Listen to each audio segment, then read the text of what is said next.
దుర్గమ్మ గ్రామ సంచారానికి వస్తుంది అంటారు కదా, మరి నీకు భయమేయడం లేదా అని అడిగింది. అందుకు సమాధానమిస్తూ రిక్షా వెంకన్న, అమ్మా, నేను నా కష్టం మీదే బ్రతికేవాణ్ణి, ఎవరికి ఎటువంటి అపాయం తలపెట్టని వాణ్ణి.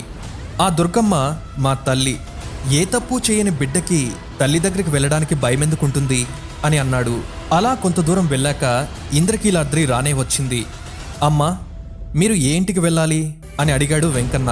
వెనక నుండి ఎటువంటి సమాధానం రాకపోయేసరికి అతను వెనక్కి తిరిగి చూసేసరికి ఆమె అక్కడ లేదు. అంతలోనే ఎక్కడికి వెళ్ళింది అనుకుని చుట్టూ తిరిగి చూడగా ఆమె ఇంద్రకీలాద్రి మెట్లెక్కుతూ కనిపించింది. వెంకన్న ఆమెను చూసి, అమ్మా, మీరు డబ్బులు ఇవ్వకుండా వెళ్తున్నారు అని కాస్త గట్టిగా వినపడేలా అరిచి చెప్పాడు. అప్పుడామా, నీ తలపాగాలో పెట్టాను, చూసుకో నాయనా అని చెప్తుంది. తలపాగాలో ఎలా పెట్టింది? నాకు ఎటువంటి స్పర్శ కూడా లేదే అని రిక్షా వెంకన్న తలపాగా విప్పి చూశాడు. అందులో 10 రూపాయల నోటు